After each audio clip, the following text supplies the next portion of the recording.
Gostaríamos de convidar também para estar mediando, né, e conduzindo depois o espaço para as perguntas para os nossos palestrantes. Convidamos a ilustríssima doutora Elisa Uemura. Uma salva de palmas dos senhores.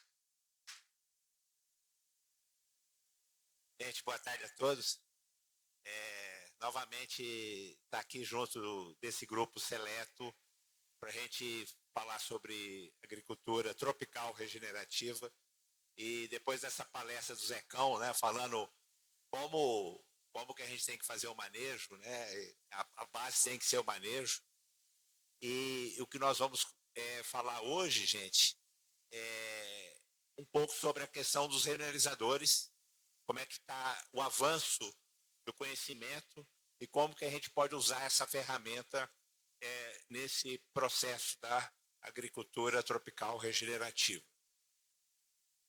Bem, eu só estou aqui porque eu estou na Embrapa e estou fazendo 50 anos de Embrapa Cerrados e a pesquisa minha toda nasceu lá, né, há 30 anos atrás.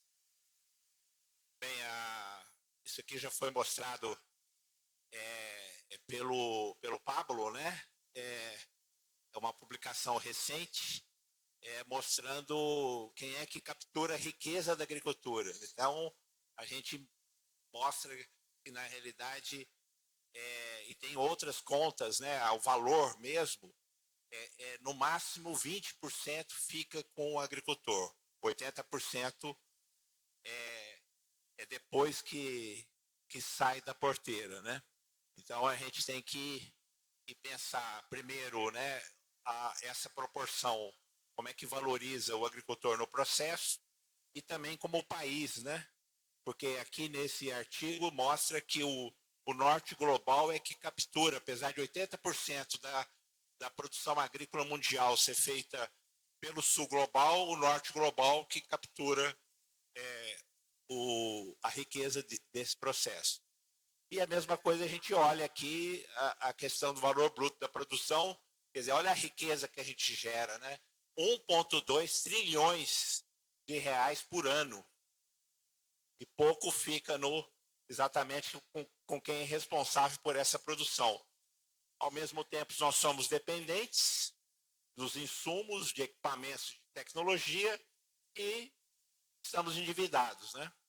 Essa é a realidade. Se a gente não mudar a estratégia a partir do manejo, como o Zecão falou, e usando ferramentas que são locais e regionais, nós vamos continuar com esse processo. Eu não preciso alongar aqui, depois da palestra do Zecão, mostrando que é exatamente isso, o aumento da diversidade do processo agrícola em ambiente tropical. Eu vou criar um sistema muito mais resiliente e com muito maior potencial produtivo especialmente em ambiente tropical. Eu preciso dessa diversidade, eu preciso fazer um manejo em que eu vou garantir o processo no solo, repetindo, né, usando como o que a natureza já nos mostra pela vegetação nativa. Então, a remineralização, gente, é uma imitação do processo natural. Quando a gente olha um vulcão, né, produzindo cinza, ele gera cinza, ele é transportado, no caso, pelo vento, depois ele é depositado na superfície do solo. Esse é um processo natural que renova o solo, remineraliza o solo. O que a gente faz no processo industrial é imitar a mesma coisa que a natureza faz. A gente tem o nosso vulcão, que é uma mineração, eu gero o material a partir do processo de moagem, faço o transporte e aplico lá no campo. Então é a mesma coisa, simplesmente é um processo industrial e artificial promovido pelo homem, né? Mas o objetivo tem o mesmo tipo de processo. Quando a gente pensa em solos tropicais, como já foi falado várias vezes, a remineralização ela tem um papel de colocar minerais primários nos solos que eu não tenho mais esses minerais primários. Então, a ideia é pegar esses minerais primários e colocar onde já não existe. Por quê? Porque solos como os nossos têm uma tendência a ter uma quantidade de carga positiva muito maior do que carga negativa. A CTC de origem mineral é muito baixa nos nossos solos. E aí a ideia base, fundamental, é contribuir para a parte de liberação de nutrientes, de atividade biológica, mas a CTC gerada pelos minerais novos formados no solo. Então, basicamente, os minerais eles são formados pelo intemperismo. Então, a geração de novas fases que não tinha nem na rocha, nem no solo. Então, são minerais novos gerados após a aplicação do remineralizador do solo. Essas novas fases vão ficar no longo prazo. Essa que é a grande novidade da remineralização de solos. Então, o aumento da CTC, mas a CTC gerada por esses novos minerais, tem várias implicações. Então, a remineralização ele tem esse processo, ela começa lá, e esse é muito interessante, porque as plantas que a gente cultiva, o centro de origem delas está rico nesses minerais que tem nos remineralizadores. Então, o que acontece? Eu coloco esses minerais, ele já começa a ter uma primeira reação, e isso é um primeiro gatilho para estimulação das plantas, das raízes das plantas. Aí inicia o intemperismo, ele começa a liberar nutrientes, ele promove o aumento do pH, mas ele também libera silício, que geralmente nos solos tropicais a disponibilidade é baixa. E ele diminui o alumínio trocável não só pelo aumento do pH, mas pela reação com o silício que é liberado do remineralizador. Aí a gente tem geração de novas fases, e isso tem uma implicação muito interessante no aumento da superfície específica. Mesmo em doses pequenas, nós temos incremento de CTC, geração de novas cargas. E isso, gente, tem implicações que está ligado à estabilização da matéria orgânica. Porque a matéria orgânica, mesmo em sistemas muito intensivos, eu tenho um potencial de perder matéria orgânica por mineralização, por oxidação dela. Quando eu tenho essas novas fases, eu aumento o potencial de estabilizar essa matéria orgânica. E isso contribui com a agregação do solo. E isso implica também, obviamente, na qualidade do solo, na saúde do solo, como já foi falado agora de manhã. Bem, então esses são os conceitos básicos, e essa aqui é uma classificação que nós estamos propondo, está saindo uma publicação nossa com essa classificação, porque os remineralizadores eles vêm de rochas silicáticas, e essas rochas silicáticas são muito complexas, com grande diversidade. Então, nós fizemos a seguinte classificação. Nós criamos 2 grupos, variando de 9% a 20%, e acima de 20% de soma de bases. A soma de bases está na forma de óxidos, é total, então é óxido de cálcio, mais óxido de magnésio, mais óxido de potássio. Então, por que a gente colocou esse limite de 9%? Porque na regulamentação dos remineralizadores, o mínimo é 9%. E aí a gente tem 4 grupos, 4 classes em cada grupo desse. Esse aqui, que tem acima de 8% de óxido de potássio, ele vai gerar os agrominerais silicáticos potássicos. O que está entre 3% e 8%, eu vou ter 2 grupos ligados à proporção de cálcio e magnésio, e vai gerar esse tipo de agromineral. E o que está abaixo de 3% vai ser os agrominerais silicáticos cálcio-magnesianos. E o outro grupo de cima, eu também tenho 4 classes, e aí eu tenho aquele que é muito rico em magnésio, muito rico em cálcio, e outros que têm teores intermediários de cálcio e magnésio, e que vão gerar esses outros 2 grupos aqui. Então, o que a gente pode falar é que nós temos pelo menos 8 tipos de rochas silicáticas que têm potencial para a gente usar na agricultura. E aí, por que isso é importante? Por que essa classificação ela é importante? Porque cada classe dessa, ela vai ter esses 3 efeitos diferentes, que é a questão do potencial de neutralização, quer dizer, o quanto que pode aumentar o pH, que tipo de elementos, nutrientes, ele pode ser liberado por essas rochas, e a geração dos minerais novos. Se vocês observarem, cada classe, cada uma tem diferentes efeitos em função da sua composição.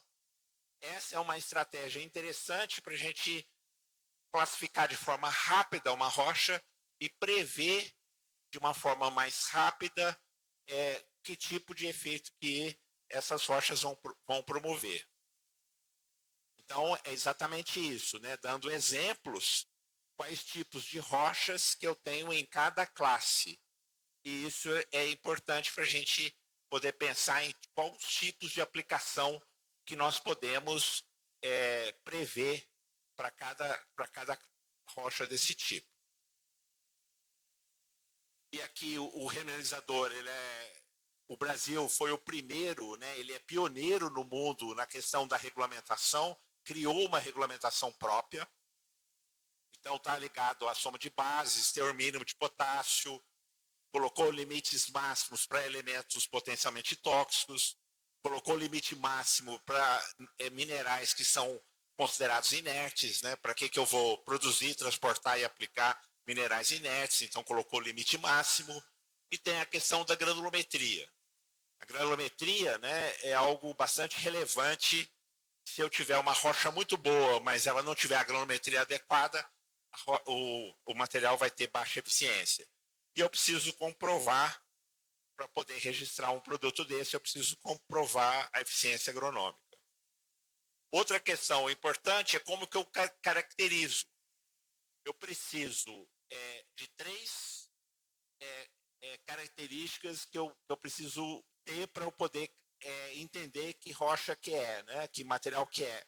Eu preciso saber a mineralogia, quer dizer, que minerais compõem a rocha, para eu saber como que os elementos da rocha estão distribuídos nos minerais, porque cada mineral tem uma reação, uma reatividade.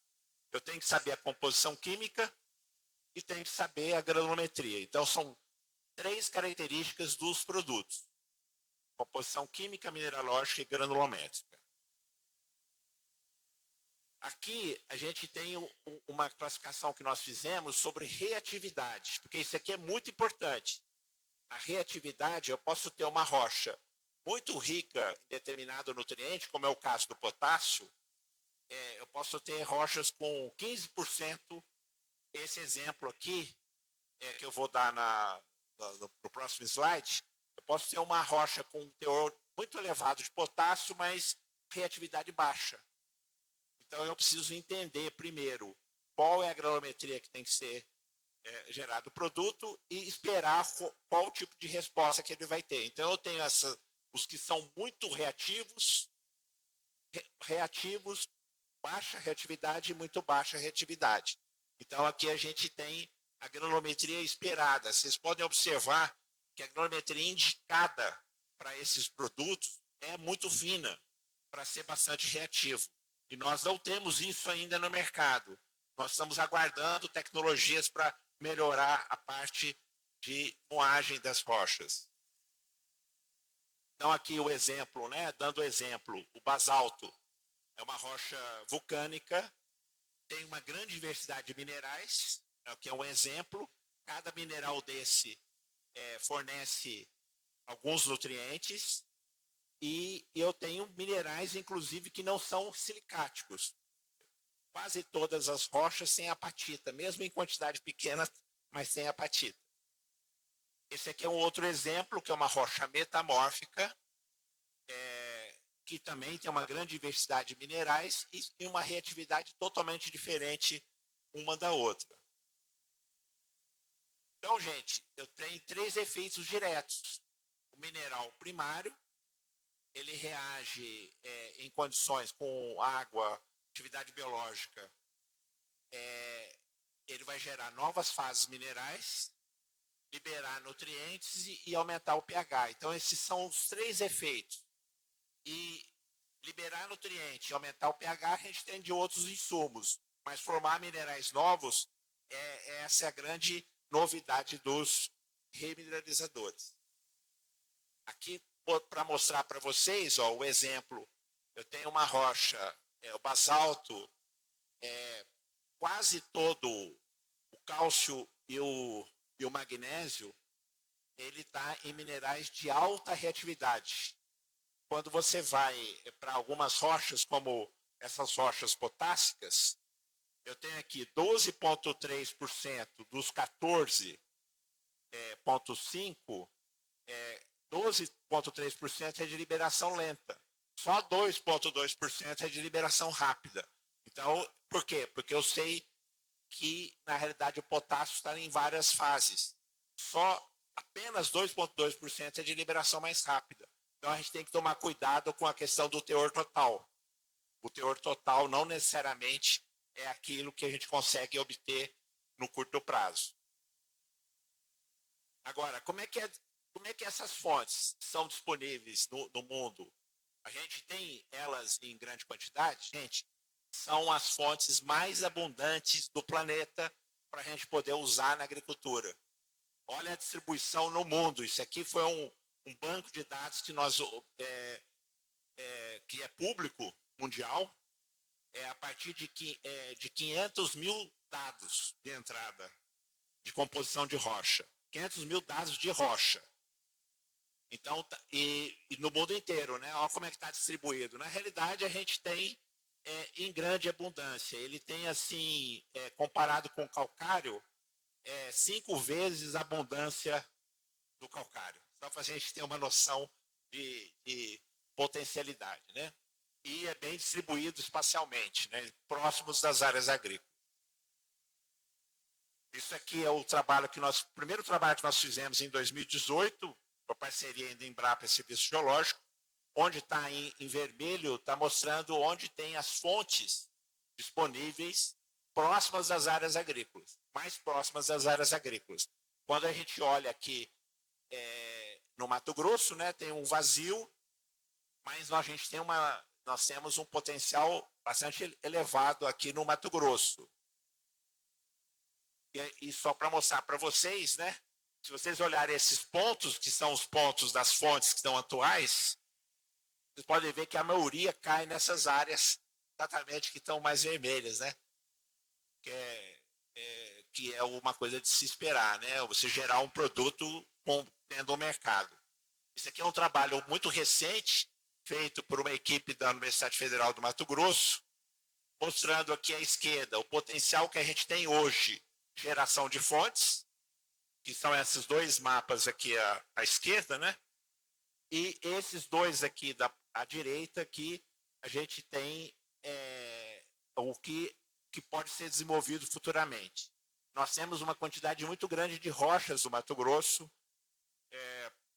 onde a gente tem basaltos, nós temos rochas potássicas, nós temos rochas muito ricas em bases, já tem o interessante que no Mato Grosso os primeiros empreendimentos de produção de remineralizadores são derivados da realidade de empresas que são produtoras agrícolas.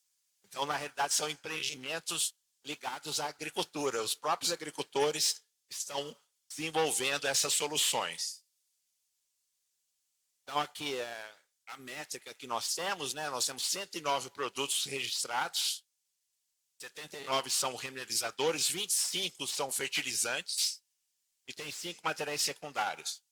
Já foram consumidos 10 milhões de toneladas. Nós estamos só no início da conversa, porque 10 milhões de toneladas em 5 anos. E a gente consome de calcário 60 milhões de toneladas anuais. Isso aqui é remineralizador, a gente, para pensar assim, nós vamos usar remineralizador de forma igual o calcário a gente usa, né? Isso seria algo em torno de 70 milhões de toneladas anuais. Então, nós estamos bem longe, é uma cadeia emergente, está no início do processo. E teve um pico de uso muito intenso durante a crise que nós tivemos, especialmente quando teve a guerra da Ucrânia, né? E agora está tendo outras que está impactando o mercado de fertilizantes. O que a gente precisa mostrar para vocês, né? Esse aqui é o primeiro trabalho que nós fizemos mostrando geração de CTC, ação do raiz do milho no intemperismo de biotita. Então, essa reação, a biotita se transformando em vermiculita, que nós não temos nos principais solos agrícolas brasileiros, liberando principalmente potássio. E aí, na granulometria mais fina, na outra granulometria intermediária e na granulometria acima de 0,3 milímetros. Não gera CTC. Enquanto que nessas outras granulometrias intermediária ou mais fina, ela gera uma CTC considerável e numa escala de tempo de menos de 1 ano de contato da raiz com milho. Nós medimos isso usando o método do cloreto de bário, que você mede a CTC mineral, né, direta. Aqui para mostrar para vocês que aquelas duas curvas lá de cima, a de cima é a original, a de baixo é o controle, é o difratograma de raio-x, mostrando a estrutura mineralógica. Então, aquele segundo lá de cima é o controle só com água, só aplicando água. Vocês podem observar que a curva é a mesma. As duas primeiras curvas lá são idênticas. Quando você tem só 45 dias de contato com o milho, só 45 dias, já gera um novo pico. Então, mostrando que para esse processo eu preciso de atividade biológica. Sem atividade biológica, não acontece reação nenhuma. Então, essa reação, aí mostrando lá a geração do mineral, vocês podem observar que com o tempo, aumentou o pico, esse pico desse mineral novo, que não tinha na rocha, né? Então, a biotita se transformando no caso, é essa etapa aqui, da hidrobiotita. Isso libera o potássio ao mesmo tempo que gera CTC. Isso aqui já é um outro trabalho, já em solo, em doses agronômicas, é uma rocha que é rica em biotita também, de 0 até 2,4 toneladas por hectare. E aqui o que é importante mostrar é que ocorre uma diminuição com a dose, né? Uma diminuição da carga de CTC de carga variável, mas aumenta a CTC de carga permanente. É justamente a geração da vermiculita. Mesmo em doses pequenas, você tem um aumento da CTC bastante elevada. Esse é um outro trabalho sobre a questão do basalto, quer dizer, uma rocha que não é aqui, não tem mais biotita, é um silicatos de cálcio e magnésio. E aí mostrando uma coisa bastante importante, muito importante para solos tropicais, que o fósforo fica fixado nas argilas oxídicas desses solos. Quando você aumenta a dose nesses latossolos, ocorre um aumento da disponibilidade do fósforo. Esse aqui é o outro efeito também do basalto, que é você diminuir o efeito população de nematóides.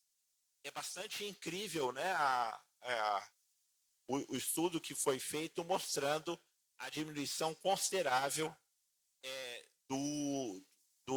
da população de nematóides com a aplicação de remineralizador, e inclusive em doses também agronômicas, né? Esse trabalho foi feito no Paraná.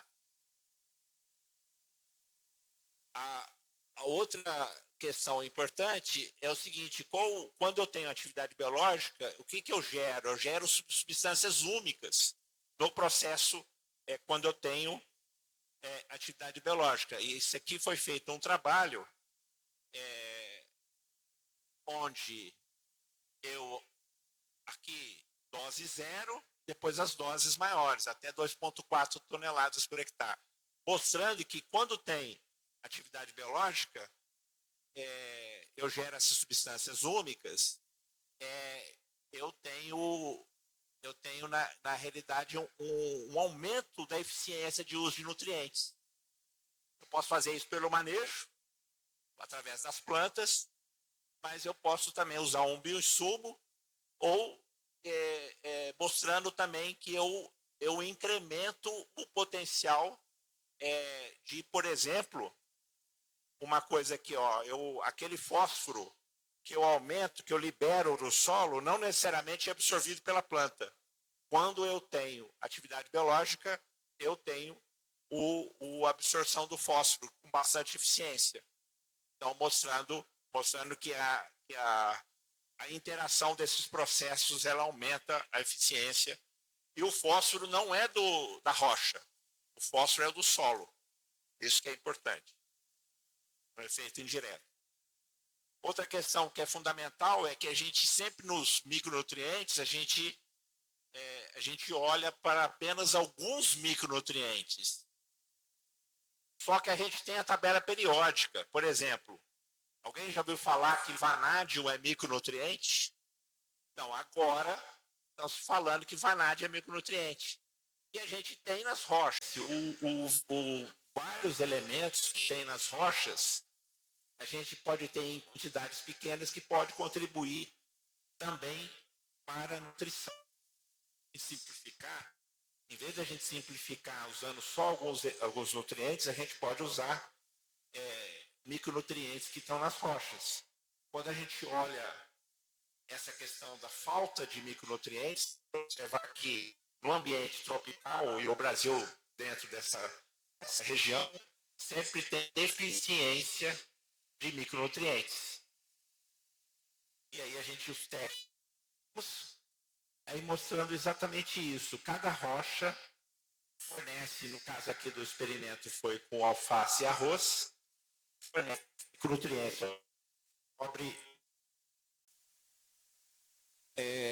E esse aqui é um resultado recente nosso, olha, mostrando aqui as rochas, né? A biotita xisto, 5 toneladas por hectare, biotita xisto, 80 toneladas por hectare, biotita cianito, 5, 80 toneladas, camafugito, 5 e 80 toneladas.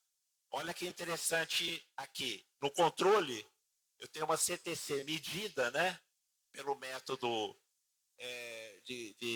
para medir carga especial, 1,6 centimol de carga. Aí vocês podem observar que todos eles ocorreu um incremento de CTC considerável. Mesmo alguns aqui, ó, por exemplo, biotita cianito e o camafugito, mesmo na dose agronômica, ele gerou bastante CTC.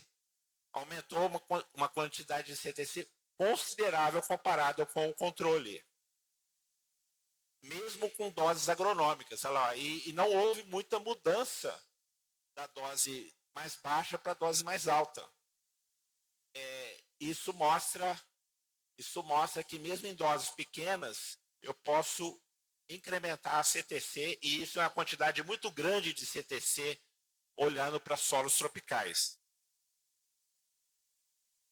Bem, como é que a gente pode pensar na questão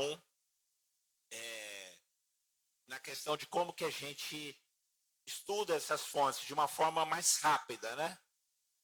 Você pode mandar fazer, isso aqui é uma análise de uma rocha, de um pó de rocha, né? Silicático, como se fosse solo. Olha que interessante, né? Ele tem lá a CTC dele, soma de bases, o alumínio trocável lá é muito baixo, cálcio, magnésio, saturação de base elevada, é como se fosse solo. Você manda fazer o remineralizador como se fosse solo. E aí, o que é importante é que, isso aqui é uma outra análise, só está invertida, né? O que é importante é que o alumínio trocável ele não pode ser, tem que ser zero, se ele é um remineralizador. Quando você pega uma análise, manda fazer análise de solo, o pó de rocha como solo, se der diferente de zero, ele não é um remineralizador. Essa é uma regra. E tem essas outras indicações, né? Ele vai dar o pH, ó. Esse pH aqui em água é o pH de abrasão da rocha. Então já dá algumas características importantes do remineralizador. Então ele vai dar alumínio trocável zero, saturação de bases elevada e a CTC vai ser elevada. É claro que esses valores não servem, né? O que é importante é a gente olhar especialmente para o alumínio trocável e o pH de abrasão. É uma forma rápida de você verificar um remineralizador. Testes simples que a gente pode fazer em laboratório, né, especialmente em laboratório de solo, que é a granulometria, avaliação do remineralizador como solo, que você vai ver o pH de abrasão, o alumínio trocável, os teores de nutrientes, entre aspas, disponíveis, e tem também um método que nós estamos desenvolvendo, que é a incubação de curto prazo, que você determina o potencial de correção do remineralizador. E sempre olhando que os fatores do insumo são composição química, mineralógica e granulometria.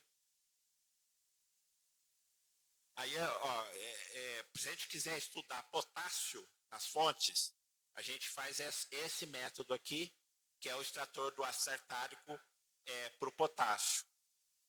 Eu indico o laboratório Terra, ele foi o laboratório que desenvolveu, né, esse método junto com a Universidade Federal de Goiás. A caracterização geoquímica e mineralógica, nós temos um laboratório em Goiás, que é o CRTI, que faz as duas análises. Ela faz a análise geoquímica e mineralógica da mesma amostra. E quando você pensa em caracterização apenas geoquímica, mas aí você pode analisar muitos elementos, né? SGS Geosol e a ALS, que tem escritório para receber esses produtos em Vespasiano e Minas Gerais. Bem, qual é a questão que é importante? Solos tropicais, bem diferentes. O Márcio Mineiro estava falando, né? Como é que eram os solos da Bolívia, totalmente diferente dos nossos solos, né? Os nossos solos, eles são solos muito antigos, né? Eles foram muito intemperizados. E aí a gente tem uns solos que são principalmente oxídicos, né? Onde o grau de temperismo é muito elevado. É exatamente onde a gente tem maior potencial para a gente fazer a remineralização de solos.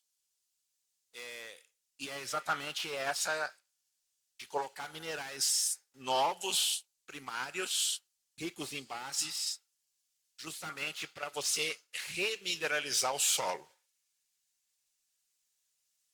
Aí, eu já estou indo para o final da apresentação. Como é que está o nosso tempo? Está ótimo. Então, esse aqui é um conceito, gente, que a gente pode pensar em desenvolver insumos regionais. Como é que é o conceito desses insumos regionais? Esse MOBM, né? Então, pensar onde a gente tem possibilidades de integração dessas vários tipos. M de mineral, O de orgânico, bioinsumos, vários tipos, e nanomateriais também, que nós temos várias tecnologias nanomateriais que a gente pode integrar. E, por exemplo, quando a gente faz uma compostagem enriquecida com o remineralizador, na realidade nós estamos envolvendo esses 4 ao mesmo tempo. Claro que a gente começa com as fontes orgânicas e as fontes minerais, mas o processo de compostagem ele vai gerar um produto final que vai ter micro-organismos benéficos e que vai ter nanomateriais também associados após o processo de compostagem. Então, o MOBN, ele é esse conceito que eu posso pensar em várias formas de integração e uma delas é essa, que é justamente as 4 juntas, né? Como é o caso da compostagem enriquecida com remineralizador. Ele é bem completo desse ponto de vista, usando esse conceito que eu acabei de apresentar. Então, eu posso fazer o manejo da fertilidade sustentável do solo pensando em várias estratégias, né? Que a gente já usa normalmente. O que foi muito bem apresentado pelo Zecão e outros antes, reciclagem de nutrientes através das próprias plantas.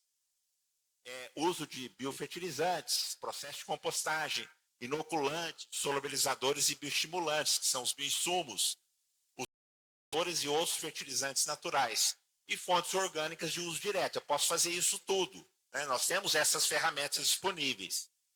Mas o mais interessante é que eu posso integrar essas ferramentas. Então, o que a gente considera que a gente deve desenvolver são essas aqui, que são muito eficientes, gerar insumos na própria propriedade, né, que é através de uma compostagem bem feita, né, em propriedades. Isso aqui é o exemplo que a gente tem da AgroLibertas, né? Essa co-compostagem aumenta a eficiência da compostagem, já foi demonstrado, aumenta a disponibilidade de nutrientes e evita perdas de nutrientes.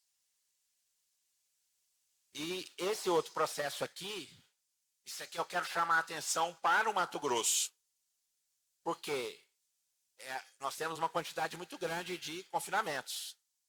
Então, você colocar remineralizador na cama do confinamento, a gente vai melhorar o bem-estar animal, colocando o remineralizador, porque vai diminuir emissões. A gente já demonstrou que diminui emissões. Isso diminui problemas, por exemplo, pulmonares. Outra coisa, diminui o problema do casco dos animais. E outra coisa, diminui também o problema da mosca que tem nos confinamentos. Então, você melhora o bem-estar animal e depois, no final do ciclo, você gera um adubo. E a gente calcula isso aqui foi o nosso irmão mais velho que pensou, né, o Edson, e nós fizemos até um dia de campo na TV, que é esse aqui, ó, dia de campo na TV, pó de rocha na produção de eucalipto. 2012, que o nosso irmão lá fez isso, e foi esse conceito, um conceito muito simples e muito eficiente. Ele beneficia o confinamento e beneficia depois você gerando um adubo. E você vai ter, o que vai acontecer? Ele vai ter mais nitrogênio do que o esterco sozinho. Olha que interessante, né? Porque ele segura, não deixa o nitrogênio ir embora. Gente, obrigado.